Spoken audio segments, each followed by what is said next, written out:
ಎಂಐಯು cancer speciality ಆಸ್ಪತ್ರೆ ಮಂಗಳೂರು ಅರ್ಪಿಸುವ ಬದುಕಿನ ಹೊಂಗಿರಣ ವಿಶೇಷ ಸರಣಿ ಸಂಚಿಕೆ ಕಾರ್ಯಕ್ರಮಕ್ಕೆ ಆತ್ಮೀಯ ಸ್ವಾಗತ.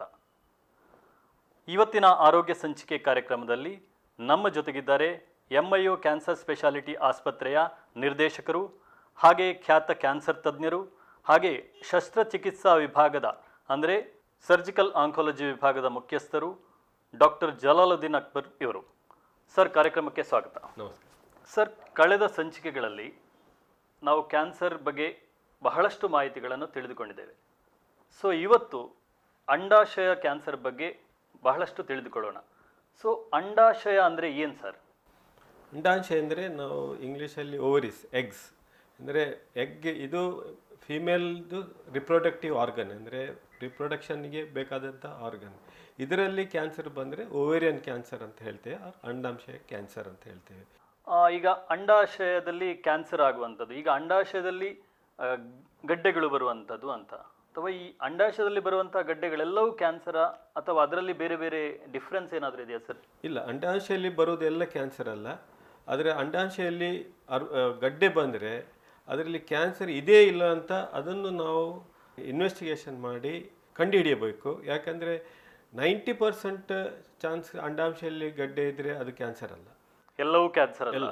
ಯಾಕೆಂದರೆ ಅಂಡಾಶಯ ಕ್ಯಾನ್ಸರ್ ಅಷ್ಟು ಕಾಮನ್ ಆಗಿಲ್ಲ. ಅದು ಲೇಡೀಸಲ್ಲಿ ಮೊದಲಿನ ಕ್ಯಾನ್ಸರ್ ಸರ್ವಿಕಲ್ ಕ್ಯಾನ್ಸರ್ ಅಂದರೆ ಗರ್ಭಕೋಶದ ಕಂಠದ ಕ್ಯಾನ್ಸರ್, ಆಮೇಲೆ ಸ್ತನ ಕ್ಯಾನ್ಸರ್, ಆಮೇಲೆ ಓರಿಯನ್ ಅಂದರೆ ಅಂಡಾಶಯ ಕ್ಯಾನ್ಸರ್.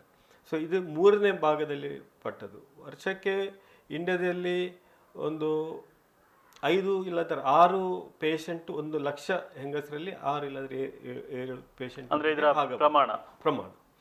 ಸೊ ಅದರಿಂದ ಪೇಷಂಟ್, ಯಾಕಂದರೆ ಅಂಡಾಶಯಲ್ಲಿ ಯಾವಾಗಲೂ ಏನಾದರೂ ಸ್ಕ್ಯಾನಿಂಗ್ ಮಾಡ್ತಾ ಇರುವಾಗ ಎಂಡೋಮೆಟ್ರಿಯೋಸಿಸ್ ಅಂತ ಇದೆ ನಮ್ಮಲ್ಲಿ ಇದರಲ್ಲಿ, ಇಲ್ಲಾಂದರೆ ಸಿಸ್ಟ್ಸ್, ಇಲ್ಲ ಅಂದರೆ ಇನ್ಫ್ಲಮೇಟರಿ ಡಿಸೀಸ್, ಇದು ಕಾಮನ್. ಸೊ ಅಂಡಾಶಯಲ್ಲಿ ಗಡ್ಡೆ ಇದ್ದ ತಕ್ಷಣ ಹೆದರಬೇಕಂತ ಏನಿಲ್ಲ. ಆದರೆ ಈ ಏಜ್ಡ್ ಆದವರು ಅಬೌವ್ ದ ಏಜ್ ಆಫ್ 30, 40, 50, 60 ಆ ಥರ ಏಜ್ ಮುಂದುವರಿದಾಗ ಅಂಡಾಶಯಲ್ಲಿ ಗಡ್ಡೆ ಕಂಡು ಬಂದಾಗ ನಾವು ಅದನ್ನು ಇನ್ನೂ ಹೆಚ್ಚಿಗೆ ಜಾಗ್ರತೆಯಾಗಿ ಇನ್ವೆಸ್ಟಿಗೇಷನ್ ನಡೆಸ್ತೇವೆ. ಯಾಕೆಂದರೆ ಕ್ಯಾನ್ಸರ್ ಇಲ್ಲ ಅಂತ ನಾವು ಖಂಡಿತವಾಗಿ ಅದನ್ನು ಪಕ್ಕ ಪರಿಗಣಿಸಲಿಕ್ಕೆ ಆಗೋದಿಲ್ಲ.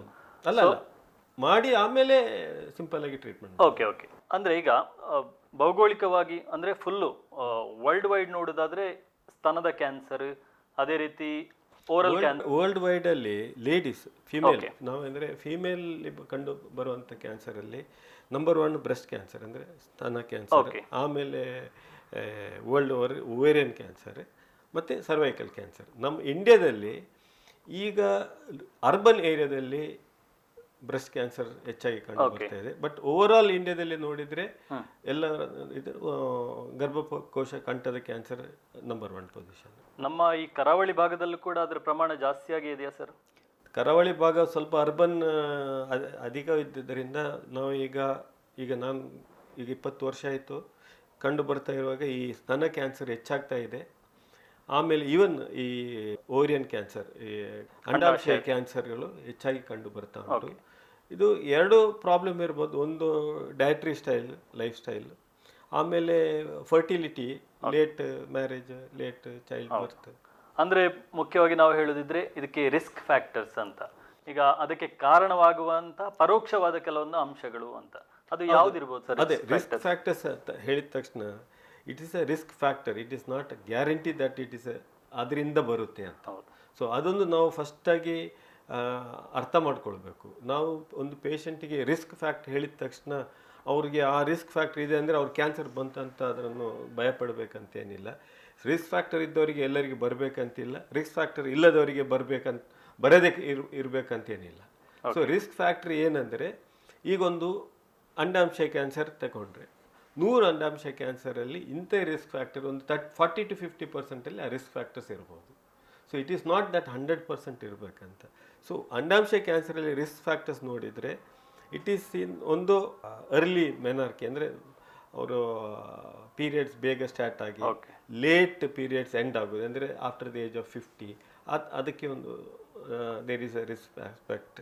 Higher amount of animal fat, ಮತ್ತು with low amount of exercise, okay okay, sedentary life style with higher ಇದೆ, ಈ ಥರ ನಮ್ಮ ಜಂಕ್ ಫುಡ್ ಅಲ್ಲ. So these are all leading to cancer, different types of cancer, plus what you call is ಈ life style diseases. Okay, life style disease ಅದು ಕೂಡ ಒಂದು ಪರೋಕ್ಷವಾಗಿ ಕಾರಣ ಆಗ್ಬೋದು. ಲೈಫ್ ಸ್ಟೈಲ್ ಡಿಸೀಸ್ ಅಂದರೆ ಇದು ಇಟ್ ಈಸ್ ಆಲ್ ಎಲ್ಲ connected. Diabetes, hypertension, cancer, heart disease ಎಲ್ಲ ಇಟ್ ಈಸ್ ಕಮಿಂಗ್ ನಮ್ಮ ಲೈಫ್ ಸ್ಟೈಲಿಂದ ಬರುವಂಥ ಕಾಯಿಲೆಗಳು. ಅಂದರೆ dietary habits, life style, food habits, ಆಮೇಲೆ lot of environmental pollutions. Sir, ಈಗ ಕ್ಯಾನ್ಸರ್ ಅಂತ ಹೇಳಿ ಬರ್ತಾರೆ, ಅದರಲ್ಲಿ ಕೂಡ ಈ ಅಂಡಾಶಯದ ಕ್ಯಾನ್ಸರ್ ಅಂತ ಹೇಳಿ ಬರ್ತಾರೆ.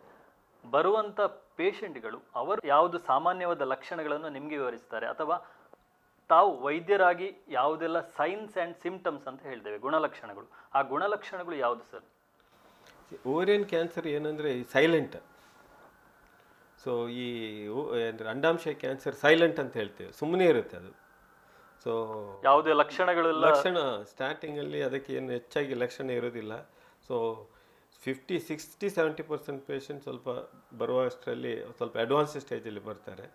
ಆದರೆ ಲಕ್ಷಣ ಏನಂದರೆ ಹೊಟ್ಟೆ ಸ್ವಲ್ಪ ಉಬ್ರ, ಊಟ ಮಾಡಿದ ತಕ್ಷಣ ಹೊಟ್ಟೆ ಫುಲ್ ಆಗುವಂಥದ್ದು, ಇಲ್ಲಾಂದರೆ ಮೋಷನ್ ಹೋಗಲಿಕ್ಕೆ ಅಂದರೆ ಟಾಯ್ಲೆಟ್ ಹೋಗ್ಲಿಕ್ಕೆ ಸ್ವಲ್ಪ ಕಷ್ಟ, ಇಲ್ಲಾಂದರೆ ಗಡಿ ಮೂತ್ರಕ್ಕೆ ಹೋಗೋದು, ಈ ಥರ ಸಣ್ಣ ಅಂದರೆ ಒಂದು ಅನ್ಕನೆಕ್ಟೆಡ್ ಇದು ಸಿಂಪ್ಟಮ್ಸ್ ಅಂತ ಹೇಳ್ತೇವೆ ಇರ್ಬೋದು. ಏನಿಲ್ಲ ಅಂದರೆ ಏಜ್ಡ್ ಅಂದರೆ ಅಬೌವ್ ದಿ ಏಜ್ ಆಫ್ 40 ತಕ್ಷಣ ಈ ಥರ ಯಾವುದಾದ್ರು ಸಿಂಪ್ಟಮ್ಸ್ ಬಂದರೆ ಇಮಿಡಿಯೇಟ್ ಚೆಕಪ್. ಏನು ಗೈನಕಾಲಜಿಸ್ಟ್ ನೋಡಿದ ತಕ್ಷಣ ಈಗ ಅಲ್ಟ್ರಾಸೌಂಡ್ ಕಾಮನ್ ಆಗಿದೆ, ಫಾಸ್ಟಾಗಿ ಪಿಕಪ್ ಮಾಡ್ಬೋದು. ಅಲ್ಟ್ರಾಸೌಂಡ್ ಮಾಡಿದ ತಕ್ಷಣ ಗೊತ್ತಾಗುತ್ತೆ. ಸೊ ಅರ್ಲಿ ಸ್ಟೇಜಲ್ಲಿ, ಫಸ್ಟ್ ಸ್ಟೇಜ್, ಸೆಕೆಂಡ್ ಸ್ಟೇಜಲ್ಲಿ ಯೂಶ್ವಲಿ ಗೊತ್ತಾಗೋದಿಲ್ಲ. ಕೆಲವೊಮ್ಮೆ ಗಡ್ಡೆ ಸ್ವಲ್ಪ ತುಂಬ ದೊಡ್ಡದಾದರೆ ಕೈಗೇನು ಸಿಕ್ಕಿದ್ರೆ ಏನೋ ಗೊತ್ತಾಗ್ಬೋದು. But usually first stage, second ಸ್ಟೇಜಲ್ಲಿ ಸಿಂಪ್ಟಮ್ಸ್ ಅಷ್ಟು ಜೋರಾಗಿರೋದಿಲ್ಲ. ಮೈಲ್ಡ್ ಸಿಂಪ್ಟಮ್ಸ್, ಏನೋ ಕೆಳೆ ಹೊಟ್ಟೆ ಸ್ವಲ್ಪ ಭಾರ ಆದಂಗೆ, ಇಲ್ಲ ಊಟ ಮಾಡಿದ ತಕ್ಷಣ ಫುಲ್ ಆದಂಗೆ, ಈ ಥರ ಮೈಲ್ಡ್ ಸಿಂಪ್ಟಮ್ಸ್ ಇರುತ್ತೆ. ಸ್ವಲ್ಪ ಲೇಟ್ ಸ್ಟೇಜ್ ಆದ ತಕ್ಷಣ ಹೊಟ್ಟೆ ತುಂಬ ಉಬ್ಬರ, ನೀರು ತುಂಬಿದಾಗೆ ಆಗೋದು, ಗಡಿ ಮೂತ್ರ ಮಾಡೋದು, ಗಡಿ ಟಾಯ್ಲೆಟ್ ಹೋಗೋದು, ಈ ಥರ ಲೇಟ್ ಸ್ಟೇಜಸ್. ಓಕೆ, ಈಗ ಇದರಲ್ಲಿ ಎಲ್ಲ ಕ್ಯಾನ್ಸರಲ್ಲಿ ಬರುವಾಗ ಇದರಲ್ಲಿ ಕೂಡ ಹಂತಗಳುಂಟಾ? ನೀವು ಹೇಳಿದಾಗೆ ಫಸ್ಟ್, ಸೆಕೆಂಡ್, ಟೋಟಲ್ ಎಷ್ಟು ಇದರಲ್ಲಿ 4 ಸ್ಟೇಜ್ ಇದೆ. First stage, second stage, third stage, fourth stage. Okay, 4 stage ಇದೆ.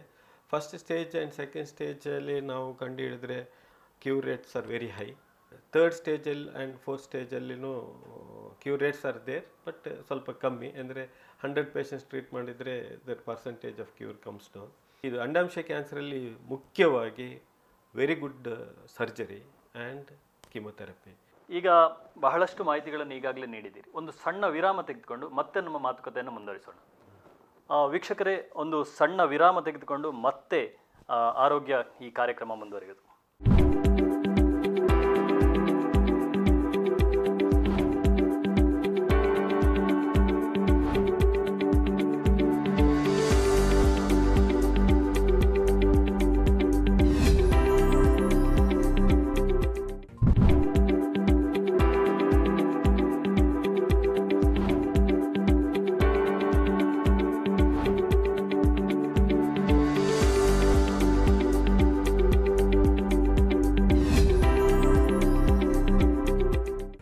ಬದುಕಿನ ಹೊಂಗಿರಣ ಕಾರ್ಯಕ್ರಮಕ್ಕೆ ಮತ್ತೆ ಸ್ವಾಗತ.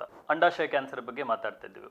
ಸೊ ಹೇಗೆಲ್ಲ ರಿಸ್ಕ್ ಫ್ಯಾಕ್ಟರ್ ಆಗ್ಬೋದು ಮತ್ತು ಉಳಿದೆಲ್ಲ ವಿಚಾರಗಳ ಬಗ್ಗೆ ಹೇಳಿದ್ದೀರಿ. ಇನ್ನು ಚಿಕಿತ್ಸೆ ವಿಚಾರಕ್ಕೆ ಬಂದಾಗ ಈ ಅಂಡಾಶಯ ಕ್ಯಾನ್ಸರ್ಗೆ ಯಾವ ರೀತಿಯ ಚಿಕಿತ್ಸಾ ವಿಧಾನಗಳಿವೆ ಸರ್? ಅಂಡಾಶಯ ಕ್ಯಾನ್ಸರಿಗೆ ಒಂದು ಶಸ್ತ್ರಚಿಕಿತ್ಸೆ, ಸರ್ಜಿಕಲ್ ಟ್ರೀಟ್ಮೆಂಟ್, ಮತ್ತು ಕೀಮೊಥೆರಪಿ ಅಂದರೆ ಆ್ಯಂಟಿ ಕ್ಯಾನ್ಸರ್ ಡ್ರಗ್ಸ್. ಸೊ ಇದೆರಡನ್ನು ಕಾಂಬಿನೇಷನಲ್ಲಿ ನಾವು ಪೇಷಂಟನ್ನು ಟ್ರೀಟ್ಮೆಂಟ್ ಮಾಡಿ ಅವ್ರನ್ನ ಗುಣಪಡಿಸೋಕೆ ನೋಡ್ತೇವೆ.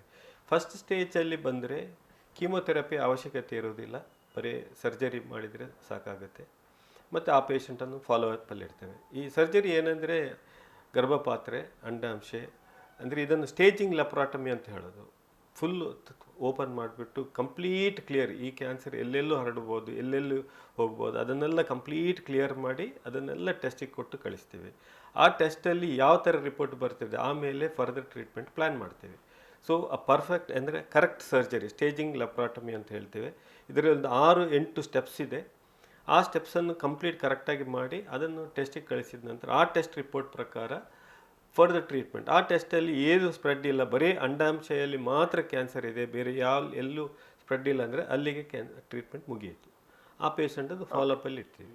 ಅಂದರೆ ಯಾವ ಹಂತದಲ್ಲಿದೆ ಕ್ಯಾನ್ಸರ್ ಅದರ ಮೇಲೆ ಟ್ರೀಟ್ಮೆಂಟ್ ಕೂಡ ಡಿಸೈಡ್ ಆಗುವಂಥದ್ದು. ಓಕೆ. ಸೊ ಈಗ ಆಲ್ರೆಡಿ ನಾವು ಆಗ ಮಾತಾಡಿದಾಗೆ ಕ್ಯಾನ್ಸರ್ ಈಗ ದೇಹದಲ್ಲಿ ಈಗ ಅಲ್ಲಿ ಇದ್ರೂ ಕೂಡ ಬೇರೆ ಬೇರೆ ಭಾಗಗಳಿಗೆ ಸ್ಪ್ರೆಡ್ ಆಗ್ತದೆ ಅಂತ. ಇದು ಇಂತಿಷ್ಟೇ ಸಮಯ ಅಥವಾ ಆ ಸ್ಪ್ರೆಡ್ ಆಗುವಂಥ ಇದು ಹೇಗೆ ಸರ್? ಅದು ಸ್ಪ್ರೆಡ್ ಆಗ್ತದೆ ಅಂತ 100% ಏನಾದರೂ ಇದೆಯಾ? ಅಲ್ಲ, ಟೈಮ್ ಕೊಟ್ಟರೆ ಕ್ಯಾನ್ಸರ್ ಸ್ಪ್ರೆಡ್ ಆಗುತ್ತೆ. ಅದಕ್ಕೆ ಎಷ್ಟು ಟೈಮ್ ಸಿಗುತ್ತೆ ಅದು ಅಷ್ಟು ಸ್ಪ್ರೆಡ್ ಆಗೋ ಚಾನ್ಸಸ್ ಜಾಸ್ತಿ. ಏನಂದರೆ ಕ್ಯಾನ್ಸರ್ ಮೊದಲು ಒಂದು ಸೆಲ್ಲಿಂದ, ಒಂದು ಅಂಶದಿಂದ ಶುರುವಾಗಿ ಅದು 1-2 ಆಗಿ 2-4 ಆಗಿ ಆ ಥರ ಬದುಕ್ತಾ ಡಬಲ್ ಆಗ್ತಾ ಹೋಗ್ತಾ ಇರ್ತದೆ. ಈ ಡಬ್ಲಿಂಗ್ ಆಗ್ತಾ ಹೋಗುವಾಗ ಅದಕ್ಕೆ ಇನ್ನೂ ಜಾಸ್ತಿ ಶಕ್ತಿ ಸಿಗ್ತಾ ಇರುತ್ತೆ. ಆ ಶಕ್ತಿಯಿಂದ ಅಲ್ಲಿಂದ ಬೇರೆ ಕಡೆ ಹರಡೋಕ್ಕೆ ನೋಡುತ್ತಾ ಇದೆ. ಸೊ ಅದಕ್ಕೆ ಎಷ್ಟು ನಾವು ಟೈಮ್ ಕೊಡ್ತೇವೆ ಅಷ್ಟು ಅದರ ಚಾನ್ಸ್ ಜಾಸ್ತಿ. ಅದಲ್ಲದೆ ಅದರ ಮ್ಯೂಟೇಷನ್ಸ್ ಅಂತ ಹೇಳ್ತೇವೆ. ಅಂದರೆ 1-2 ಆಗುವಾಗ ಅದರಲ್ಲಿ ಸ್ವಲ್ಪ ಅದಕ್ಕೆ ಪವರ್ ಜಾಸ್ತಿ ಬಂದುಬಿಟ್ರೆ ಅದು ಸ್ಪ್ರೆಡ್ ಆಗೋ ಚಾನ್ಸಸ್ ಜಾಸ್ತಿ. ಪವರ್ ಕಮ್ಮಿ ಇದ್ದರೆ ಅಲ್ಲೇ ದೊಡ್ಡದಾಗುತ್ತೆ, ಸ್ಪ್ರೆಡ್ ಆಗಲ್ಲ. ಸೊ ಅದು ಯಾವ ಥರ ಕ್ಯಾನ್ಸರ್ ಅಂದರೆ ಅದಕ್ಕೆ ನಾವೊಂದು ಗ್ರೇಡಿಂಗ್ ಮಾಡ್ತೇವೆ. Grade 1, grade 2, grade 3. ಗ್ರೇಡ್ 1 ಅಂದರೆ ಜಾಸ್ತಿಯಾಗಿ ಸ್ಪ್ರೆಡ್ ಆಗಲ್ಲ. ಗ್ರೇಡ್ 3 ಅಂದರೆ ಬೇಗ ಸ್ಪ್ರೆಡ್ ಆಗೋಗುತ್ತೆ, ಬೇಗ ದೊಡ್ಡದಾಗುತ್ತೆ. ಸೊ ಈ ಗ್ರೇಡ್ ಮೇಲೇನು ನೋಡ್ತೇವೆ. ಸೊ ಈ ಕ್ಯಾನ್ಸರ್ ಟ್ರೀಟ್ಮೆಂಟ್ ಮೊದಲಾಗೆ ಈಸಿ ಏನಲ್ಲ, ಈವನ್ ಡಾಕ್ಟರ್ಸಿಗೂ ಕಷ್ಟ ಅರ್ಥ ಮಾಡ್ಕೊಳ್ಳೋಕ್ಕೆ. ಸೊ ಇದಂದರೆ ಇನ್ನೂ ಈಗ ನೆಕ್ಸ್ಟ್ ಲೆವೆಲ್ ಕ್ಯಾನ್ಸರ್ ಟ್ರೀಟ್ಮೆಂಟ್ ಯಾವುದರಲ್ಲಿ ಹೋಗ್ತದೆ ಅಂದರೆ we are going to molecular level, gene level, ಅಂದರೆ ಆ ಲೆವೆಲಿಗೆ ಹೋಗ್ತಾ ಇದ್ದೇವೆ. ಸೊ ಅದನ್ನು ಅಂಡರ್ಸ್ಟ್ಯಾಂಡ್ ಮಾಡೋಕ್ಕೆ ಇನ್ನೂ ಕಷ್ಟ ಆಗುತ್ತೆ. That's why it is a super speciality wing. Okay. It is no more a broad speciality. ನಾವು ಬ್ರಾಡ್ ಸ್ಪೆಷಾಲಿಟಿ ಹೇಳಿದ ತಕ್ಷಣ it is become a super speciality. So super ಸ್ಪೆಷಾಲಿಟಿಯಲ್ಲಿ again it will become division wise. ಯಾಕೆಂದರೆ ಅಷ್ಟೊಂದು advancement ಆಗ್ತಾ ಇದೆ. So to understand and treat properly it is requirement.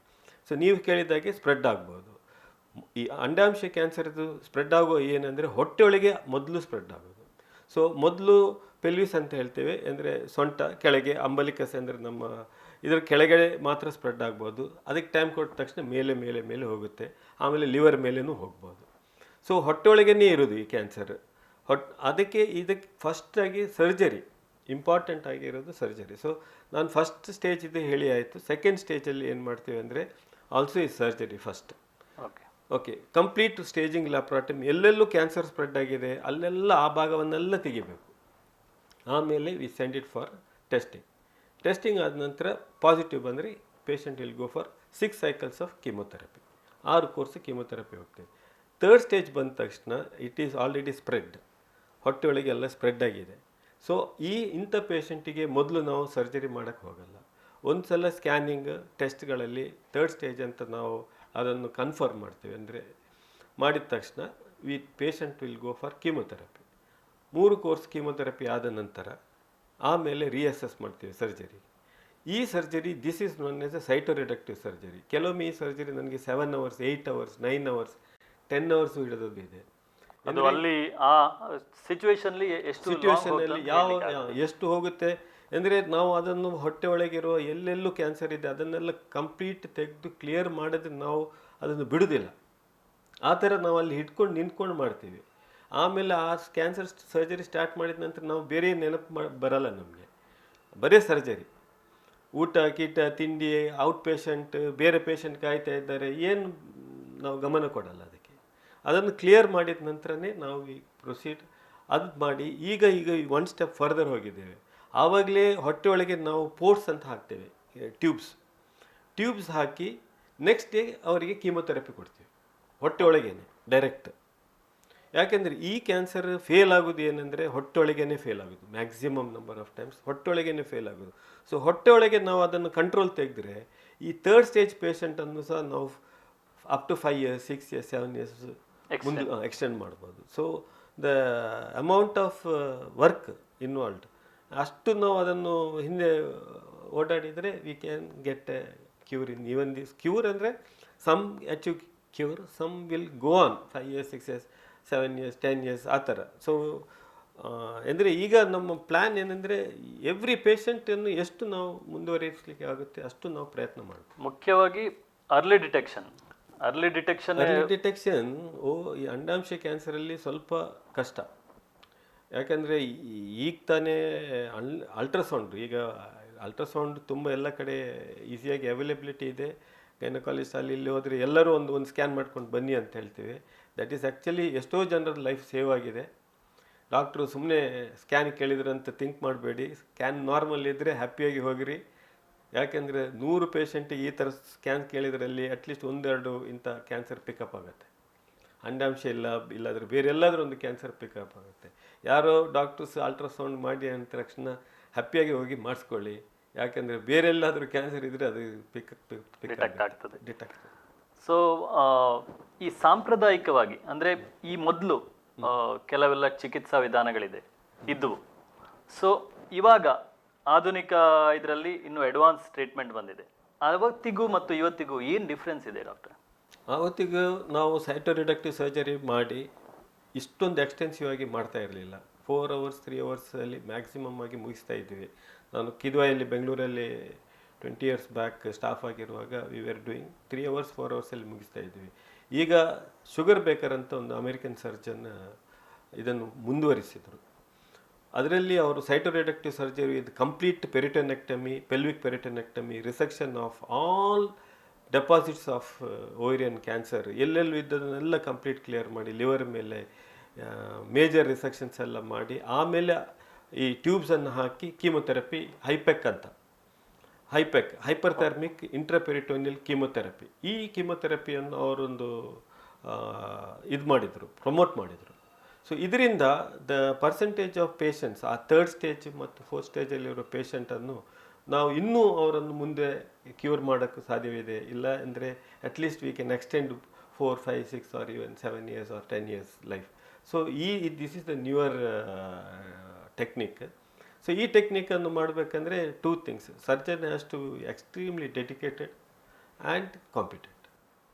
ಈ ಸರ್ಜರಿಯಲ್ಲಿ ಕೂಡ ಏನು ರೋಬೋಟಿಕ್ ಸರ್ಜರಿ, ತಾವು ಕೂಡ ಅದರಲ್ಲಿ ಹೆಸರು ಮಾಡಿದವರು, ಇದರ ಬಗ್ಗೆ ಹೇಳಿ. ಓವೇರಿಯನ್ ಕ್ಯಾನ್ಸರಿಗೆ robotic surgery is not recommended. ನಾನು ಇದುವರೆಗೂ ಮಾಡಿಲ್ಲ, ನಾನು ಯಾರು ಹೇಳಿದ್ರು ಮಾಡಲ್ಲ. ಸೊ ರೋಬೋಟಿಕ್ ಸರ್ಜರಿ ಏನಂದರೆ ಫುಲ್ ಓಪನ್ ಆಗಿ, ಈಗ ನಾವು ಹೊಟ್ಟೆಯನ್ನು ಕಂಪ್ಲೀಟಾಗಿ ಓಪನ್ ಮಾಡಿಬಿಟ್ಟು ಮಾಡುವ ಸರ್ಜರಿಯನ್ನು ಅವಾಯ್ಡ್ ಮಾಡಲಿಕ್ಕೆ ಟ್ಯೂಬ್ಸ್ ಎಲ್ಲ ಹಾಕಿ ಹೋಲ್ಸ್ ಮಾಡಿ ಈ ರೋಬೋಟನ್ನು ಕಳಿಸಿ ಆ ರೋಬೋಟ್ ಮೇಲೆ ಕೂತ್ಕೊಂಡು ನಾವು ಸರ್ಜರಿ ಮಾಡೋದು. ಈ surgery is good for uterine cancers, uterus ಕ್ಯಾನ್ಸರ್ಗೆ ಗುಡ್.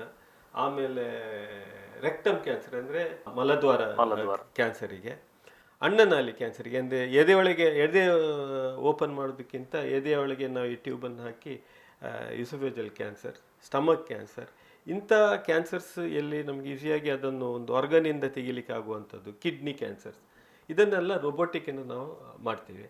ಬಟ್ ಓವೇರಿಯನ್ ಕ್ಯಾನ್ಸರಿಗೆ no robotic, no laparoscopy. Only ಡಯಾಗ್ನೋಸಿಸ್ಗೆ ಲ್ಯಾಪ್ರೋಸ್ಕೋಪಿ ಮಾಡ್ಬೋದು. ಡಯಾಗ್ನೋಸಿಸ್ ಅಂದರೆ ನಮಗೆ ಒಬ್ಬರಿಗೆ ಓವೇರಿಯನ್ ಕ್ಯಾನ್ಸರ್ ಇದೆಯಾ ಇಲ್ವಾ ಅಂತ ಒಂದು ಡೌಟ್ ಇದ್ದಾಗ ಲ್ಯಾಪ್ರೋಸ್ಕೋಪಿ ಹಾಕಿ ಬಯಾಪ್ಸಿ ತೆಗಿತೇವೆ. ಯಾಕೆಂದರೆ ಕೆಲವೊಮ್ಮೆ ನನಗೆ ಗೊತ್ತಿದ್ದಾಗೆ ಒಂದು 22-year-old ಇಂಜಿನಿಯರಿಂಗ್ ಸ್ಟೂಡೆಂಟ್ ಕಳಿಸಿದರು. ಸ್ಕ್ಯಾನಿಂಗಲ್ಲಿ ಫುಲ್ ಹೊಟ್ಟೆ ಒಳಗೆ ಗಡ್ಡೆ ಇದೆ, CA-125 ಅಂತ ಒಂದು ಬ್ಲಡ್ ಟೆಸ್ಟ್ ಮಾಡ್ತೀವಿ, ಅದು ಸ್ವಲ್ಪ ರೇಸ್ ಆಗಿದೆ, ಸೊ ಡೌಟ್ ಕ್ಯಾನ್ಸರ್. ಸೊ ನನ್ನ ಒಪಿನಿಯನ್ ಕೇಳಿದ ತಕ್ಷಣ ನಾನು ನೋಡಿ ಹೇಳಿದೆ, ಇದ್ರ ಮೇಲೆ ನಮ್ಗೆ ಟ್ರೀಟ್ಮೆಂಟ್ ಮಾಡೋಕ್ಕಾಗಲ್ಲ, ವಿ ನೀಡ್ ಟಿಶ್ಯೂ ಬಯಾಪ್ಸಿ ತಗೋಬೇಕು, ಯೂಸ್ಲಿ ಇಲ್ಲಾದರೆ ಮಾಡಲ್ಲ.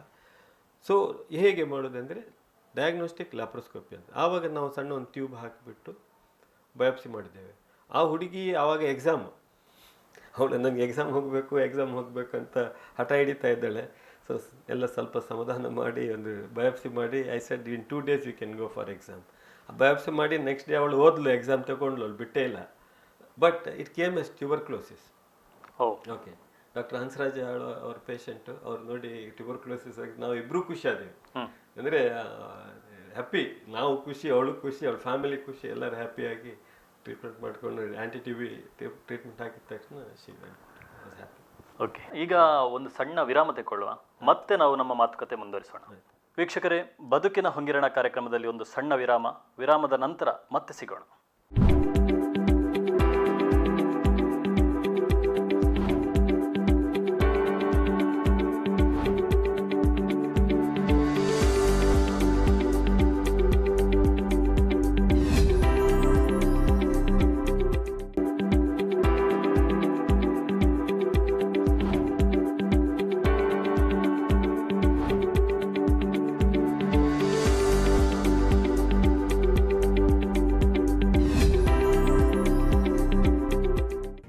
ಬದುಕಿನ ಹೊಂಗಿರಣ ಕಾರ್ಯಕ್ರಮಕ್ಕೆ ಮತ್ತೆ ಸ್ವಾಗತ. ಸರ್, ಶಸ್ತ್ರಚಿಕಿತ್ಸೆ ನಂತರ ಪೇಷಂಟ್ನ ಈ ಜೀವನದ ಗುಣಮಟ್ಟ ಹೇಗಿರ್ತದೆ, ಕ್ವಾಲಿಟಿ ಆಫ್ ಲೈಫ್ ಹೇಗಿರ್ತದೆ, ಅವರು ಮುಂಚಿನಂತೆ ಅದೇ ರೀತಿಯ ಜೀವನ ಗುಣಮಟ್ಟವನ್ನು ನಿರ್ವಹಿಸಲಿಕ್ಕೆ ಸಾಧ್ಯನಾ? ಹೌದು. ಈ ಓವೇರಿಯನ್ ಕ್ಯಾನ್ಸರಲ್ಲಿ ಫಸ್ಟ್ ಸ್ಟೇಜ್ ಮತ್ತು ಸೆಕೆಂಡ್ ಸ್ಟೇಜಲ್ಲಿ ಅವರು ನಿಯರ್ ನಾರ್ಮಲ್ ಲೈಫ್ ಆಗಿರುತ್ತೆ. ಥರ್ಡ್ ಸ್ಟೇಜಲ್ಲಿ ಸ್ವಲ್ಪ ಅವರಿಗೆ ತೊಂದರೆ ಇರ್ಬೋದು, ಯಾಕಂದರೆ ಮೇಜರ್ ರಿಸೆಕ್ಷನ್ಸ್ ನಡೆದಿರುತ್ತೆ. ಸೊ ಅದರಿಂದ ಸ್ವಲ್ಪ ತೊಂದರೆ ಇರ್ಬೋದು. ಬಟ್ ನಿಯರ್ ನಾರ್ಮಲ್ ಅಂದರೆ ಅಷ್ಟೊಂದು ಕ್ವಾಲಿಟಿ ಆಫ್ ಲೈಫ್ ಏನು ತೊಂದರೆ ಆಗಲ್ಲ. ಬಟ್ ಪ್ರಾಬ್ಲಮ್ ಏನಾಗೋದು ಅಂದರೆ ಓವೇರಿಯನ್ ಕ್ಯಾನ್ಸರಲ್ಲಿ ರಿಕರೆನ್ಸ್ ಅಂದರೆ ತಿರ್ಗಾ ಕ್ಯಾನ್ಸರ್ ಬಂದಾಗ ಪ್ರಾಬ್ಲಮ್ ಆಗೋದು.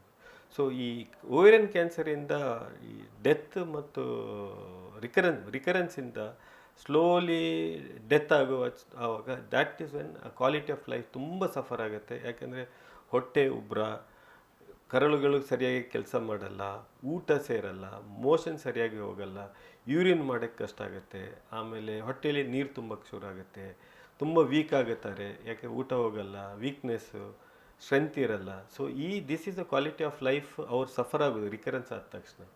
So and final death from ovarian cancer is slow, ಫಾಸ್ಟಾಗಿ ಡೆತ್ ಆಗಲ್ಲ, ಸ್ಲೋ ಆಗಿ ಡೆತ್ ಆಗುತ್ತೆ. ಸೊ ಅದರಿಂದ quality of life suffers. But ಸರ್ಜರಿಯಿಂದ per se after treatment their quality once recovery ಆದ ತಕ್ಷಣ ದೇರ್ ಕ್ವಾಲಿಟಿ ಈಸ್ ಗುಡ್. ಈಗ ನಮ್ಮದು ಎಷ್ಟೋ ಒಂದು ಪೇಷಂಟ್ ಇದ್ದಾರೆ, ಈಗ ನಾನು ಆಲ್ಮೋಸ್ಟ್ 20 ವರ್ಷ ಜಾಸ್ತಿ ಆಯಿತು.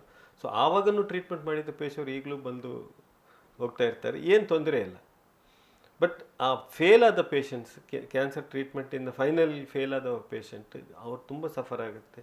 ಯಾಕೆಂದರೆ ಅವರಿಗೆ ನಾವು ಲಾಸ್ಟ್ವರೆಗೂ ಟ್ರೈ ಮಾಡ್ತಾ ಇರ್ತೇವೆ.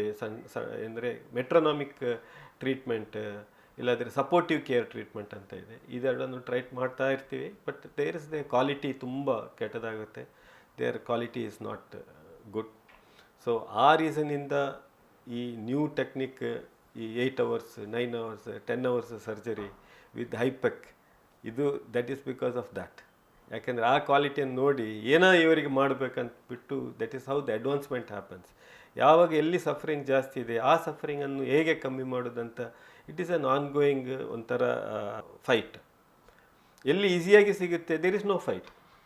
ವೇರ್ ಇಟ್ ಈಸ್ ಡಿಫಿಕಲ್ಟ್ ಅಂದರೆ ಏನು ಕಷ್ಟ ಇದೆ, ಏನು ಸಾಧ್ಯವಿಲ್ಲ, ಅಲ್ಲಿ ಫೈಟ್ ಜಾಸ್ತಿ ಇರುತ್ತೆ. ಸೊ ಅಲ್ಲಿ that is the advancing of the field. Sir, cancer treatment ನಂತರ ಮುಖ್ಯವಾದ ಒಂದು ಭಾಗ ಅಂತ ಹೇಳಿದರೆ ಅವರು ಫಾಲೋಅಪ್ ಅಲ್ಲಿ ಇರಬೇಕು ಅಂತ.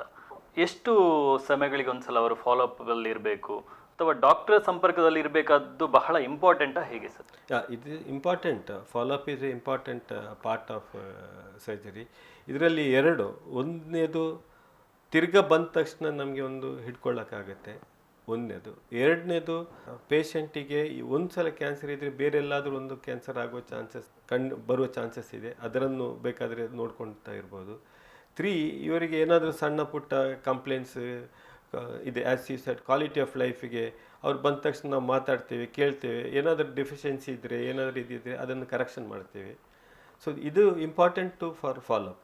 ಸೊ ಇನಿಷಿಯಲಿ ನಾವು ಟ್ರೀಟ್ಮೆಂಟ್ ಆದ ತಕ್ಷಣ ಫಾಲೋಅಪ್ ಶಾರ್ಟ್ ಆಗಿರುತ್ತೆ, once in 2 months or once a month or once in 3 months. So ಮುಂದುವರಿತಾ ಪೇಷಂಟ್ ಈಸ್ ಕಂಫರ್ಟೇಬಲ್, ತೊಂದರೆ ಕಮ್ಮಿ ಇದೆ ಅಂದ ತಕ್ಷಣ it becomes 3 months 6 months then 1 year. ಸೊ ಫಾಲೋಅಪ್ ಈಸ್ ಇಂಪಾರ್ಟೆಂಟ್. ಆ್ಯಂಡ್ ಫಾಲೋಅಪ್ಪಲ್ಲಿ ಆಲ್ಸೋ ನಾವೀಗ ಓವೇರಿಯನ್ ಪೇಷಂಟ್ ಇಲ್ಲ ಈ ಥರ ಪೇಷಂಟ್ ಬಂದ ತಕ್ಷಣ ಫಸ್ಟಿಗೆ ನಾವೇನು ಮಾತಾಡಲ್ಲ ಫ್ಯಾಮಿಲಿ ವಿಚಾರ, ಯಾಕಂದರೆ ಆಲ್ರೆಡಿ ಟೆನ್ಷನಲ್ಲಿ ಇರ್ತಾರೆ. ಸೊ ನೆಕ್ಸ್ಟ್ ಫಾಲೋಅಪ್, ಈಗ ಫಾಲೋಅಪ್ ಎಲ್ಲ ಈಗ ಗುಣ ಆದ ತಕ್ಷಣ ವಿ ಲಾಸ್ಕ್ ತಂಗಿ, ತಾಯಿ, ಅಕ್ಕ, ಅಂದ್ರೆ ತಾವು ಜೆನೆಟಿಕಲಿ. ಹೌದೌದು, ಎಕ್ಸಾಕ್ಟ್ಲಿ. ಪ್ರಮಾಣ ಜಾಸ್ತಿ ಇದೆ ಅಲ್ಲ, ಪ್ರಮಾಣ ಜಾಸ್ತಿ ಇಲ್ಲ, ಇಟ್ ಇಸ್ ಅಬೌಟ್ 10%. ಬಟ್ 10% ಅಲ್ಲಿ ನಾವು ಒಬ್ಬರೊಂದು ಕಂಡು ಹಿಡಿದ್ರೆ ಅದು ಅಲ್ಲಿ ಲೈಫ್ ಸೇವ್ಡ್ ಅಲ್ಲ. ಹೌದು. ಸೊ ಅಂದ್ರೆ ಅವೇರ್ನೆಸ್ ಇದ್ರೆ ಒಳ್ಳೇದು, ಅವೇರ್ನೆಸ್ ಇದ್ರೆ ಒಳ್ಳೇದು. ಯಾಕೆಂದ್ರೆ ಒಂದು ಇಟ್ಸ್ ವೆರಿ ಕ್ಲಿಯರ್, ಈಗ ಪೇಷಂಟ್ ಒಬ್ಬರು ಕಾಯಿಲೆಯಲ್ಲಿ ಬಂದ ತಕ್ಷಣ ನಾವು ಅವ್ರ ಅಕ್ಕ ತಂಗಿ ತಾಯಿ ಕೇಳೋಕ್ಕಾಗಲ್ಲ, it is not possible. First ಅವರನ್ನೊಂದು ಗುಣ ಮಾಡಿದ ನಂತರ then we try to see whether there is any family ಅಂದರೆ ಮೊದಲೆಲ್ಲ ಕೇಳಿ ಬರ್ದಿರ್ತೀವಿ. ಹೌದು. ಆಮೇಲೆ once everything is settle then we try to see. ಅವ್ರಿಗೆ ಮಗಳಿದ್ರೆ ವಿಲ್ ಸ್ಲೋಲಿ ಟೆಲ್, ನಿಮ್ಮ ಮಗಳನ್ನು ಸ್ವಲ್ಪ ಜಾಗ್ರತೆ ಮಾಡ್ಕೊಳ್ಳಿ, ಅಂದರೆ ಆ ಥರ ಏನಾದರೂ ರಿಸ್ಕ್ ಫ್ಯಾಕ್ಟರ್, ಇಂಡೈರೆಕ್ಟ್ ಆಗಿ ಅವರಿಗೆ ರಿಸ್ಕ್ ಫ್ಯಾಕ್ಟರ್ಸ್ ಇದ್ದರೆ. ಆ್ಯಂಡ್ ಮಗಳು ಸ್ವಲ್ಪ ಓದಿ ಎಲ್ಲ ಟೆಂತಲ್ಲಿ ಇದ್ದರೆ ನಾವು ಜಾಸ್ತಿ ಮಾತಾಡೋಕ್ಕೆ ಹೋಗಲ್ಲ, ಯಾಕಂದರೆ ದೇ ವಿಲ್ ಗೆಟ್ ಆಂಗ್ಸೈಟಿ. 22-24 ಆದ ತಕ್ಷಣ we can talk to them. So it is a ongoing follow up is a important thing. Patient and doctor connect ಇರಬೇಕು. ಕರಾವಳಿ ಭಾಗದಲ್ಲಿ ಅಥವಾ ನಮ್ಮ ರಾಜ್ಯದಲ್ಲಿ MIO ಅನ್ನುವಂಥದ್ದು ಬಹಳಷ್ಟು ಕ್ಯಾನ್ಸರ್ ರೋಗಿಗಳನ್ನು ಟ್ರೀಟ್ ಮಾಡಿದಂಥ ಹೆಮ್ಮೆ ಇರುವಂಥ ಆಸ್ಪತ್ರೆ. ಸೊ ತಾವು ಇಲ್ಲಿನ ವೈದ್ಯರಾಗಿದ್ದುಕೊಂಡು ಉಳಿದ ತಜ್ಞ ವೈದ್ಯರೊಂದಿಗೆ ಯಾವ ರೀತಿ ಸಮಾಲೋಚಿಸಿ ಇದಕ್ಕೆ ಮುಂದಿನ ಚಿಕಿತ್ಸೆ ಅದರ ಬಗ್ಗೆ ನೀವು ನಿರ್ಧಾರ ಮಾಡ್ತೀರಾ? ಯಾವ ರೀತಿ ಸರ್ ಇದು? ಇದು ಸಿಂಪಲ್. ಯಾಕಂದರೆ cancer is not one single doctor treatment ಮಾಡುವಂಥ ಕಾಯಿಲೆ ಅಲ್ಲ. It is A combined doctor effort. So ಈಗ ಒಂದು ಪೇಷಂಟ್ ಬಂದ ತಕ್ಷಣ ಈಗ 3rd ಸ್ಟೇಜ್ ಇಲ್ಲಾಂದರೆ 4th ಸ್ಟೇಜ್ ಕೀಮೊಥೆರಪಿ ಬೇಕಾಗ್ಬೋದು. ಸೊ ಆವಾಗ we will discuss in the tumour board where chemotherapy specialist ಮತ್ತು ರೇಡಿಯೇಷನ್ ಸ್ಪೆಷಲಿಸ್ಟ್. ಈಗ CS cervix radiation is a primary modality of treatment. So ಅಲ್ಲಿ ಡಾಕ್ಟರ್ ಸುರೇಶ್ ರಾವ್ ಹತ್ರ ನಾವು ಅಂದರೆ radiation oncologist will come in. So ಒಟ್ಟಿಗೆ ನಾವು ಈ ಇನ್ವೆಸ್ಟಿಗೇಷನ್ಸ್ ಮತ್ತು ಟೆಸ್ಟ್ಗಳನ್ನೆಲ್ಲ ಸ್ಟಡಿ ಮಾಡಿ ನಾವು ಒಟ್ಟಿಗೆ ಸೇರಿ we come to a conclusion which is a good way to treat. ಅದಕ್ಕೆ ಹೇಳೋದು ಟ್ಯೂಮರ್ ಬೋರ್ಡ್ ಅಂತ. Okay. So discussion will happen in tumour board. So ನಮ್ಮಲ್ಲಿ ಇಲ್ಲಿ doctor Suresh Rao is a radiation oncologist, doctor Krishna Prasad is the medical oncologist, I am the surgical oncologist. So ನಮ್ಮೊಳಗೆ ನಾವು ಒಂದು discussion ಮಾಡಿ we will take up the case how best to go about it. So ಎಲ್ಲ ಪೇಷಂಟಿಗೆ ನಾವು tumour ಬೋರ್ಡಲ್ಲಿ we don't bring. ಅಂದರೆ ಅಂಥ ಡಿಫಿಕಲ್ಟ್ ಕೇಸಸ್ ಆಗುವಾಗ it comes into the tumour board or ಆಚೆ ಈಚೆ ವಿ ಟೇಕ್ ಕ್ರಾಸ್ ರೆಫರೆನ್ಸಸ್ ಕೊಟ್ಟು we will discuss the case and then take the case for treatment. So ultimately ಏನು aim ಅಂದರೆ the patient should get the best. Okay. ಇಲ್ಲಿ ಕೂಡ coordination ಅನ್ನುವಂಥದ್ದು ನಿಮಗೆ ಬಹಳ important. It is coordinated. So ಈಗ germ cell tumour of ovary ಅಂತ ಇದೆ. ಜರ್ಮ್ ಸೆಲ್ ಟ್ಯೂಮರ್ ಓವರಿ ಅಂದರೆ ಇದು ಯಂಗ್ ಏಜಲ್ಲಿ ಬರೋದು. ಇದಂದರೆ ಓವರೀಸಲ್ಲಿ ಅಂದರೆ ಅಂಡಾಂಶದಲ್ಲಿ ಬೇರೆ ಬೇರೆ ಟೈಪ್ ಕ್ಯಾನ್ಸರ್ಸ್ ಇದೆ. ಯಂಗ್ ಏಜಲ್ಲಿ ತುಂಬ ಕಮ್ಮಿ ಅಂದರೆ ಲೋ ಇನ್ಸಿಡೆನ್ಸ್ ಆದರೆ ಆಗ್ಬೋದು. ಸೊ ಈ ಕೇಸಸ್ಸಿಗೆ germ cell tumour of ovarian, germ cell tumour of ಅಂಡಾಂಶ ಬಂದ ತಕ್ಷಣ primary treatment is chemotherapy, surgery secondary. Okay. Epithelial ovarian cancer ಸ್ವಲ್ಪ ಲೇಟರ್ ಏಜಸಲ್ಲಿ ಬರುವಂಥ ಅಂಡಾಂಶ cancer, surgery is a main treatment. So ಫಸ್ಟಿಗೆ ಬಂದ ತಕ್ಷಣ ಜರ್ಮ್ ಸೆಲ್ ಟ್ಯೂಮರಿಗೆ it go to medical oncology. So immediately will have a discussion and it is handed over to him. ಎಲ್ಲ ಸವಿಸ್ತಾರವಾಗಿ ನೀವು ಹೇಳಿದ್ದೀರಿ. ಸೊ ಎಲ್ಲರಿಗೂ ಇರುವಂಥ ಕುತೂಹಲ ಏನಂತ ಹೇಳಿದರೆ ಆಹಾರ ಕ್ರಮ. ಎಲ್ಲರೂ ಕೇಳುವಂಥ ಒಂದೇ ಒಂದು, ಯಾವ ರೀತಿಯ ಆಹಾರ ಕ್ರಮವನ್ನು ನಾವು ಅನುಸರಿಸಬೇಕು, ಯಾವುದು ಒಳ್ಳೆಯದು ಯಾವುದು ಕೆಟ್ಟದು, ಇದು ಒಂದು ಎಲ್ಲರೂ ಕೇಳುವಂಥದ್ದು. ಫೀಮೇಲ್ ಕ್ಯಾನ್ಸರ್ಸ್ ಅಂತ ನಾವು ಮಾತಾಡುವಾಗ ನಂಬರ್ 1 ಪ್ರೆಗ್ನೆನ್ಸಿ ಅರ್ಲಿ ಅಂದರೆ before the age of 25 pregnancy and breastfeeding is protective. ಅಂದರೆ 25 ವರ್ಷಕ್ಕಿಂತ ಮೊದಲೇ ಗರ್ಭಿಣಿಯಾಗಿ ಮಗುವಿಗೆ ಹಾಲು ಕೊಟ್ಟರೆ it is protection for ovarian cancer and breast cancer. So ಇದು ಪ್ರೊಟೆಕ್ಷನ್ ಅಲ್ಲಿಂದಲೇ start before the age of 25. So ನಾವು ಈಗ ನೋಡ್ತಾ ಇರುವಾಗ ದಿಸ್ ಈಸ್ ಚೇಂಜಿಂಗ್ ಅಲ್ಲ, lifestyle is changed. So ಅದನ್ನು we may not change because ಅಂದರೆ ಪ್ರೊಫೆಷ್ನಲ್ ಕ್ಯಾರಿಯರ್ಸ್ ಅದಿದ್ದು ನೋಡುವಾಗ. Second thing is dietary habit. Dietary habit is not just related. Dietary ಹ್ಯಾಬಿಟನ್ನು ಡೈರೆಕ್ಟಾಗಿ ಒಂದು ರಿಸ್ಕ್ ಫ್ಯಾಕ್ಟರ್ ಅಂತ ಹೇಳಲಿಕ್ಕೆ ತುಂಬ ಕಷ್ಟ. ಯಾಕಂದರೆ ಇಟ್ಸ್ ಎ ಲಾಂಗ್ ಪ್ರೋಸೆಸ್. ಇದು ಸ್ಟಡಿ ಮಾಡೋಕ್ಕೆ ತುಂಬ ನಾಟ್ ಈಸಿ. ಆದರೆ ನಾವು ಈಗ ಕಂಡು ಬರುವ ಹಾಗೆ ಈ breast cancer and ovarian cancer ಜಾಸ್ತಿ ಆಗ್ತಾ ಇದೆ. ಅದೇ ಥರ ನಮ್ಮ food habits have changed drastically. Animal fat is higher, animal food ಮತ್ತು ಜಂಕ್ ಫುಡ್ ಮತ್ತು higher amount of sugars. So this are all contributory. But ಅದು ರಿಸ್ಕ್ ಅಂತ ಪ್ರೂವ್ ಮಾಡೋಕ್ಕೆ ತುಂಬ ಕಷ್ಟ ಇದೆ. ಸೊ ಬಟ್ ಕೋರಿಲೇಷನ್ ಏನಂದರೆ ಇಂಥ ಫುಡ್ ಎಲ್ಲ ಜಾಸ್ತಿ ಆಗಿದೆ, ಅದೇ ಥರ ಕ್ಯಾನ್ಸರ್ ಜಾಸ್ತಿ ಆಗಿದೆ. So you have to accept that ನಾವು you have to go back to food that is more simple. ನಮ್ಮ ಸಾಂಪ್ರದಾಯಿಕ ಹೌದು. ಯು ಗೋ ಫಾರ್ ಫುಡ್ ಜಾಸ್ತಿ ಅಷ್ಟೊಂದು ಫ್ಯಾಟ್, ಆ್ಯನಿಮಲ್ ಫ್ಯಾಟ್ ಅಂದ ತಕ್ಷಣ it does not mean only meat. Even milk and milk products also is animal fat. So ಜನ ನಾವು animal fat, animal proteins ಹೇಳುವಾಗ we are only looking at meat, not meat alone, everything. So we have to be careful. ಯಾಕಂದರೆ ನಮ್ಮ ಇಂಡಿಯಾದಲ್ಲಿ ಈಗ white revolution ಆಗಿ we have huge quantity of milk and milk products where they are giving every type of feeds to increase the productivity. So ನಮಗೇನು ಇದರದೆಲ್ಲ risk factors we don't know, but we are seeing an increased incidence of diseases, whether diabetes ಆಗಲಿ, heart attack ಆಗಲಿ, heart disease ಆಗಲಿ, cancer ಆಗಲಿ, it is increasing. So what is the reason? We have changed our lifestyle. ಮತ್ತು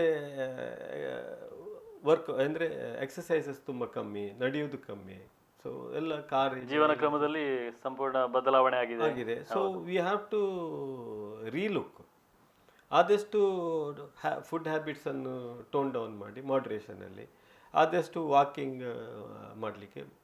ಅಂದ್ರೆ ವ್ಯಾಯಾಮ ಇರಬೇಕು, ವ್ಯಾಯಾಮ ಇರುವಂತ ಜೀವನ ಶೈಲಿ ಕೂಡ ನಮ್ದು ಅದು ಆಗಿರ್ಬೇಕು. ಸರಿ, ಅಂಡಾಶಯ ಕ್ಯಾನ್ಸರ್ ಬರುವುದಕ್ಕಿಂತ ಮೊದಲೇ ಇದನ್ನು ಪತ್ತೆ ಹಚ್ಚಲು ಯಾವುದಾದ್ರೂ ಹೊಸ ಪರೀಕ್ಷೆಗಳು ಯಾವುದಾದ್ರೂ ಅಡ್ವಾನ್ಸ್ ಯಾವುದಾದ್ರೂ ಪರೀಕ್ಷೆಗಳಿವೆಯಾ ಸರ್? ಈಗ ತಾನೇ ಕ್ಲಿನಿಕಲ್ ಪ್ರಾಕ್ಟೀಸ್ ಅಂತ ಹೇಳ್ತೀವಿ. ಕ್ಲಿನಿಕಲ್ ಪ್ರಾಕ್ಟೀಸಲ್ಲಿ ಇರುವಂಥ ಲ್ಯಾಬ್ ಟೆಸ್ಟ್ ಏನಂದರೆ ಅಲ್ಟ್ರಾಸೌಂಡ್ ಅಬ್ಡಾಮನ್, CT ಸ್ಕ್ಯಾನ್ ಮತ್ತು ಬ್ಲಡ್ ಟೆಸ್ಟ್ CA-125. ಇದು ಒಂದು ಟೈಪ್ ಆಫ್ ಕ್ಯಾನ್ಸರ್. ಇನ್ನೊಂದಂದರೆ AFP ಆ್ಯಂಡ್ beta-HCG ಅಂತ ಜರ್ಮ್ ಸೆಲ್ ಟ್ಯೂಮರ್ನ ಯಂಗ್ ಪೇಷಂಟಿಗೆ ಬರುವಂಥ.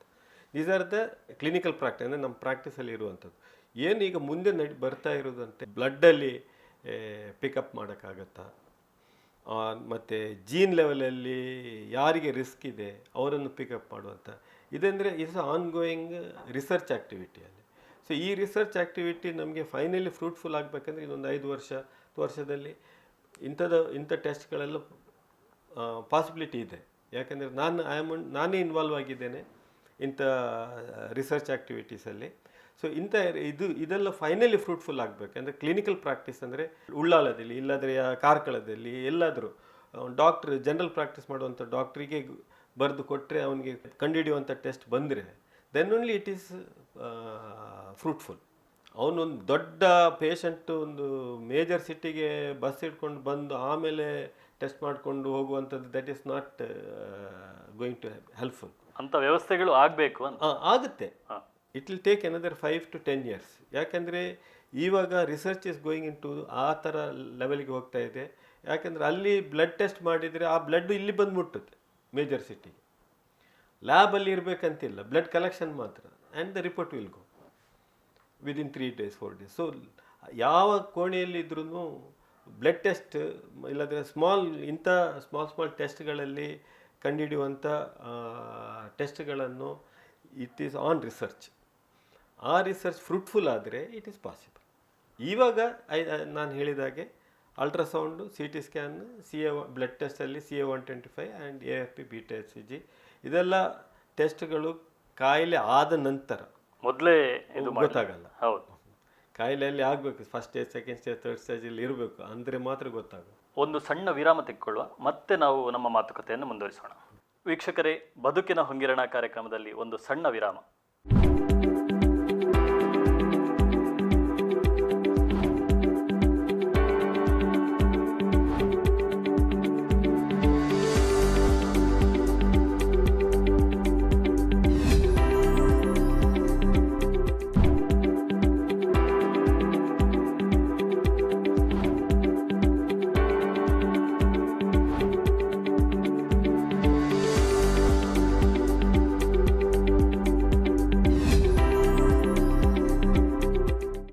ಬದುಕಿನ ಹೊಂಗಿರಣ ಕಾರ್ಯಕ್ರಮಕ್ಕೆ ಮತ್ತೆ ಸ್ವಾಗತ. ಈಗ ಕಾರ್ಯಕ್ರಮದ ಕೊನೆಯ ಹಂತಕ್ಕೆ ನಾವು ಬಂದಿದ್ದೇವೆ. ಈ ಓವೇರಿಯನ್ ಕ್ಯಾನ್ಸರ್, ಇದರಲ್ಲಿ ತಡೆಗಟ್ಟುವ ಪಾತ್ರ ಅನ್ನುವಂಥದ್ದು ಬಹಳ ಮುಖ್ಯ, ಪ್ರಿವೆನ್ಷನ್ ಅನ್ನುವಂಥದ್ದು. ಈ ಪ್ರಿವೆನ್ಷನ್ ಬಗ್ಗೆ ಏನು ಹೇಳ್ತೀರಿ ಸರ್ ತಾವು? ಓವೇರಿಯನ್ ಕ್ಯಾನ್ಸರ್ ಪ್ರಿವೆನ್ಷನ್ ಅಲ್ಲಿ ಜಾಸ್ತಿ ಹಾಗೆ ರಿಸ್ಕ್ ಫ್ಯಾಕ್ಟರ್ಸ್ ಜಾಸ್ತಿಯಾಗಿ ಇಲ್ಲದ ಕಾರಣವಾಗಿ prevention may not be at very, ಅಂದರೆ ನಮಗೆ ಕ್ಲಿಯರಾಗಿ ಹೇಳೋಕ್ಕಾಗಲ್ಲ.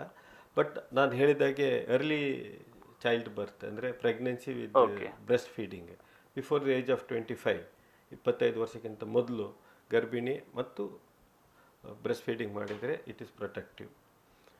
ಎಕ್ಸಸೈಸ್, ಪ್ರಾಪರ್ ಡಯಟ್, ಮತ್ತು ರಿಸ್ಕ್ ಫ್ಯಾಕ್ಟರ್ಸ್ ಇದ್ದರೆ removing the ovaries by the age of 45 or 40 will prevent ovarian cancer. So ಇದು ಇಷ್ಟೇ. ಜಾಸ್ತಿ ಮುಖ್ಯವಾಗಿ ರಿಸ್ಕ್ ಫ್ಯಾಕ್ಟರ್ಗಳು ಯಾವುದಿದೆ ಅದರ ಬಗ್ಗೆ ಸ್ವಲ್ಪ ಗಮನ ಕೊಡಬೇಕು. ಮತ್ತು ರಿಸ್ಕ್ ಫ್ಯಾಕ್ಟರ್ಸ್, ಫ್ಯಾಮಿಲಿ ಹಿಸ್ಟ್ರಿಯಲ್ಲಿ ರಿಸ್ಕ್ ಫ್ಯಾಕ್ಟರ್ಸ್ ಇದ್ದರೆ ಗಮನ ಜಾಸ್ತಿಯಾಗಿ ಕೊಡಬೇಕು. ಫ್ಯಾಮಿಲಿ ಹಿಸ್ಟ್ರಿಯಲ್ಲಿ ತಾಯಿಗೆ ಬ್ರೆಸ್ಟ್ ಕ್ಯಾನ್ಸರ್ ಇತ್ತು ಅಟ್ ಎ ಯಂಗ್ ಏಜ್, ಅಕ್ಕನಿಗೆ ಬ್ರೆಸ್ಟ್ ಕ್ಯಾನ್ಸರ್ ಇದೆ ಅಂದರೆ ಫಸ್ಟ್ ಡಿಗ್ರಿ ರಿಲೇಟಿವ್ಸ್ ಹೇಳ್ತೇವೆ. ಫಸ್ಟ್ ಡಿಗ್ರಿಯಲ್ಲಿ before the age of 40 breast cancer ಇತ್ತು, ಇಲ್ಲ ಓವೇರಿಯನ್ ಕ್ಯಾನ್ಸರ್ ಬಂದಿತ್ತು. So these are risk factors. ಈ ರಿಸ್ಕ್ ಫ್ಯಾಕ್ಟರ್ಸನ್ನು ಇಟ್ಕೊಂಡು we have to plan the persons ಇದು ಅಂದರೆ ಕಂಟಿನ್ಯೂಸ್ ಆಗಿ ಅವರನ್ನು ಮಾನಿಟರ್ ಅಂದರೆ ಫಾಲೋಅಪಲ್ಲಿ ಇಟ್ಕೊಂಡು ಯಾವುದು ಅರ್ಲಿಯೆಸ್ಟ್ ಸೈನ್ ಆಫ್ ಡೇಂಜರ್ ಇದ್ದ ತಕ್ಷಣ you have to proceed with surgical resection. ಅಂದರೆ ಓವರೀಸನ್ನು ತೆಗೆದುಬಿಟ್ರೆ ಆಮೇಲೆ ಹೆಡ್ಏಕ್ ಇಲ್ಲ. ಓಕೆ. ಈಗ ನೀವು ಕೇಳಿರ್ಬೋದು ಅಂಜಲಿನಾ ಜಾಲಿ ಅಂತ ಒಂದು ಹಾಲಿವುಡ್ ಆ್ಯಕ್ಟ್ರೆಸ್, ಅವಳದು ರಿಸ್ಕ್ ಅಸೆಸ್ಮೆಂಟ್ ಮಾಡಿದರೆ she was at risk of breast cancer and ovarian cancer. ಅಂದರೆ BRCA1 and 2 ಜೀನ್ ಅಂತೆ, ಬ್ರೆಸ್ಟ್ ಕ್ಯಾನ್ಸರ್ ರಿಸ್ಕ್ ಜೀನ್ ಅದು. ಸೊ ಈ ಜೀನಲ್ಲಿ 1 ಜೀನ್ ಪಾಸಿಟಿವ್ ಬಂದ ತಕ್ಷಣ chances of or getting breast cancer is very high. ಅಂದರೆ 100% ಬರಲೇಬೇಕಂತಿಲ್ಲ, but it is very high. So ಅವಳು ಏನು ಮಾಡಿದ್ಲು ಅಂದರೆ she went and did breast ಎರಡನ್ನು ತೆಗೆದುಬಿಟ್ಟು ರೀಕನ್ಸ್ಟ್ರಕ್ಷನ್ ಮಾಡಿಸಿದ್ಳು. ಸೊ ಅವಳ ಹತ್ರ ನೆಕ್ಸ್ಟ್ ಕ್ವಶನ್ ಕೇಳಿದಾಗ ವಾಟ್ ಅಬೌಟ್ ಓವರೀಸ್ ಕೇಳಿದಾಗ ಅವಳು ಏನು ಹೇಳಿದರೆ ಅಂದರೆ ಓವರಿಗೆ ರಿಸ್ಕ್ ಅಟ್ ಪ್ರೆಸೆಂಟ್ ಅವಳದು ಆ ಏಜಿಗೆ she is not at risk, but over a period of time the next risk for her is to get ovarian cancer. So ಆ ಟೈಮಿಗೆ she will go and remove both her ovaries. So that is how the risk assessment. ಫಸ್ಟಿಗೆ BRCA1 gene mutation ಇದ್ದರೆ ಒಬ್ಬರಿಗೆ, ಅವರಿಗೆ first chances ಬರುವ chance is breast cancer. Breast cancer ಬರದಿದ್ದರೆ after 10 or 15 years they will get ovarian cancer. So ಒಂದು miss ಆದರೆ ಇನ್ನೊಂದು ಬರುತ್ತೆ. So she has removed this, so the next chance for her to get is ovarian cancer. So ovarian cancer she may remove it after 10 years. Okay. So this is how you can prevent. Risk assessment whether there is mutations. So this is what is the advancement. One patient has a risk andre we assess their gene, and gene alli they having BRCA1 and 2 gene mutation idan takshana we know that they will get breast cancer or ovarian cancer. So avarige we try to preventive surgery ಮಾಡಬಹುದು. ಬಹಳಷ್ಟು ಮಾಹಿತಿಗಳನ್ನು ನೀಡಿದೆ. ಸವಿಸ್ತಾರವಾಗಿ ಅಂಡಾಶಯ cancer ಸಂಪೂರ್ಣ ಮಾಹಿತಿ ನಮಗೆ ಸಿಕ್ಕಂತಾಗಿದೆ. ಕಡೆಯದಾಗಿ ನಮ್ಮ ವೀಕ್ಷಕರಿಗೆ ಏನು ಹೇಳಿಕೆ ಇಷ್ಟಪಡ್ತೀರಿ ಸರ್? ವೀಕ್ಷಕರಿಗೆ ಕ್ಯಾನ್ಸರ್ ಅಂದರೆ ಹೆದರಬೇಕಂತ ಇಲ್ಲ. ಕ್ಯಾನ್ಸರಿಗೆ ಈಗ ತುಂಬ ಮುಂದುವರಿದ ಟ್ರೀಟ್ಮೆಂಟ್ ಇದೆ. MOAದಲ್ಲಿ one of the advanced cancer centre. So ಒಳ್ಳೆ ಟ್ರೀಟ್ಮೆಂಟ್ ಸಿಗುತ್ತೆ ಆ್ಯಂಡ್ ಎಕನಾಮಿಕಲ್ ಆಗಿ ಕೊಡ್ತಾರೆ ಇಲ್ಲಿ, even if they have cards. ಎರಡನೇದು ಏನಂದರೆ ಓವೇರಿಯನ್ ಕ್ಯಾನ್ಸರ್ಗೆ ಟ್ರೀಟ್ಮೆಂಟಲ್ಲಿ ಮುಖ್ಯವಾಗಿ good surgery and proper chemotherapy is key for getting a cure. Okay, it's a key. So ಅಂದರೆ you have to get the right key, then you will get the cure. ಹಾಗೆ if you get the right key you can open the door. So ಅದೇ ಥರ ಕ್ಯಾನ್ಸರಲ್ಲಿ when you get the right key, right treatment, most likely 80% of the time or 70% of the time we can achieve cure. So cancer is not ಅಷ್ಟೊಂದು dangerous disease ಆಗಲ್ಲ. ಇನ್ನೊಂದು 10 years ಅಲ್ಲಿ it will be a controllable disease. ನಾವು ಈಗ cancer ಹೇಳಿದ ತಕ್ಷಣ ಹೆದರ್ಬೇಕಂತ ಇರಲಿಕ್ಕಿಲ್ಲ. ಇನ್ನು ಕಂಟ್ರೋಲೆಬಲ್, ಇನ್ನು ಅಡ್ವಾನ್ಸ್ ಟ್ರೀಟ್ಮೆಂಟ್ಗಳು ಬರ್ತದೆ. ಇನ್ ಅಡ್ವಾನ್ಸ್ಮೆಂಟ್ ಟ್ರೀಟ್ಮೆಂಟ್ ಏನಂದರೆ ಈ ಅಂಶಗಳು ಸೆಲ್ಸ್ ಅಂತ ಹೇಳ್ತೀವಲ್ಲ, ಈ ಕ್ಯಾನ್ಸರ್ ಸೆಲ್ಸ್ ಹೇಗೆ ಬದುಕ್ತಾರೆ ಅದರದ್ದು ಮೆಕ್ಯಾನಿಸಮ್ ಏನಂತ ಈಗ ಅದರ ಮೇಲೆ ಸ್ಟಡಿ ಸಂಶೋಧನೆ ಆ ಮೆಕ್ಯಾನಿಸಮನ್ನು ಬ್ಲಾಕ್ ಮಾಡ್ತೀವಿ. ಸೊ ಮೆಡಿಸಿನ್ಸ್ ಈಗ ಡ್ರಗ್ಸ್ ಟ್ಯಾಬ್ಲೆಟ್ಸ್ ಎಲ್ಲ ಡೆವಲಪ್ ಮಾಡ್ತಾ ಇದ್ದಾರೆ. ಅದು ಯಾವ ಕ್ಯಾನ್ಸರಲ್ಲಿ ಅದು ಯಾವ ಮೂಲಕ ಅದು ಬದುಕ್ತಾ ಇದೆ, ಅದು ಯಾವ ಶಕ್ತಿಯಿಂದ ಅದು ಗ್ರೋ ಆಗ್ತಾ ಇದೆ, ಆ ಶಕ್ತಿಯನ್ನೇ ಹೋಗಿ ಬ್ಲಾಕ್ ಮಾಡೋದು. ಅಂದರೆ ಅದು ಮೂಲ ಎಲ್ಲಿದೆ ಅದನ್ನೇ ಹುಡುಕಿ, ಅದರ ಮೂಲ ಯಾವುದು ಅಟ್ ಮೈಕ್ರೋಸ್ಕೋಪ್ ಇದು ಅಂದರೆ ಮಾಲಿಕ್ಯುಲರ್ ಲೆವೆಲ್, ಅದನ್ನು ಬ್ಲಾಕ್ ಮಾಡುವಂಥ ಡ್ರಗ್ಸನ್ನು ಡೆವಲಪ್ ಮಾಡ್ತಾ ಇದ್ದಾರೆ. ಅದನ್ನು ಬ್ಲಾಕ್ ಮಾಡಿದ ತಕ್ಷಣ it will immediately get silent for 2-3 years till ಅದು ಇನ್ನೊಂದು ಬೇರೆ ರೂಟನ್ನು ಹಿಡಿಯಕ್ಕೆ ನೋಡುತ್ತೆ. So it is ongoing battle. ಅಂತ ಒಂದು ಟ್ರೀಟ್ಮೆಂಟ್ ವಿಧಾನ ಆದಷ್ಟು ಇದೆ. ಆಲ್ರೆಡಿ ಕೆಲವು ಕ್ಯಾನ್ಸರಲ್ಲಿ ಈಗ ಬಂದಿದೆ. ಈಗ ಕ್ರಾನಿಕ್ ಮೈಲೈಡ್ ಲ್ಯೂಕೆಮಿಯಾದಲ್ಲಿ ಮೊದಲು ಇಟ್ ವಾಸ್ ಏನೋ ತುಂಬ ಕಷ್ಟಪಡ್ತಾ ಇದ್ವಿ. ಆಮೇಲೆ ಒಂದು ಇಮ್ಯಾಟಿನಿಬ್ ಅಂತ ಒಂದು ಟ್ಯಾಬ್ಲೆಟ್ ಬಂದು ತಕ್ಕಂತೆಲ್ಲ ಬ್ಲಾಕ್ ಮಾಡಿ ಜನ 5 years 10 years 12 years blood cancer ಬದುಕಲಿಕ್ಕೆ ಶುರು ಆದರು. ಸೊ ಅದೇ ಥರ ಎಲ್ಲ ಕ್ಯಾನ್ಸರಿಗೆ ಅವರು ಅದೇ ಥರ ಟ್ಯಾಬ್ಲೆಟ್ಸ್ನ ಹುಡುಕ್ತಾ ಇದ್ದಾರೆ. Lung cancer, stomach cancer, ovarian cancer, breast ಎಲ್ಲ ಕ್ಯಾನ್ಸರಿಗೆ they will be searching. Initially ಏನಾಗುತ್ತೆ ಅಂದರೆ ಈ ರಿಸರ್ಚಿಂದ ಫಾರಿನ್ ಕಂಟ್ರೀಸಿಂದ ಬರುವ ಇಂಥ ಡ್ರಗ್ಸ್ ತುಂಬ ಎಕ್ಸ್ಪೆನ್ಸಿವ್. ಬಟ್ 5 to 10 years ಮೇಲೆ ಆ drug will become cheap. So on going it is. Eventually the cancer in about 10-15 years it will get control. ಇವತ್ತಿನ ಕಾರ್ಯಕ್ರಮದಲ್ಲಿ ಅಂಡಾಶಯ ಕ್ಯಾನ್ಸರ್ ಕುರಿತು ಸಂಪೂರ್ಣ ಮಾಹಿತಿಯನ್ನು ನೀಡಿದ್ದೀರಿ ಡಾಕ್ಟ್ರೇ. ತಮಗೆ ಈ ಕಾರ್ಯಕ್ರಮದ ಪರವಾಗಿ ಹೃತ್ಪೂರ್ವಕ ಧನ್ಯವಾದಗಳು. ವೀಕ್ಷಕರೇ, ಇವತ್ತಿನ ಕಾರ್ಯಕ್ರಮದಲ್ಲಿ ಅಂಡಾಶಯ ಕ್ಯಾನ್ಸರ್ ಬಗ್ಗೆ ಸಂಪೂರ್ಣ ಮಾಹಿತಿಯನ್ನು ಪಡೆದುಕೊಂಡಿದ್ದೀರಿ.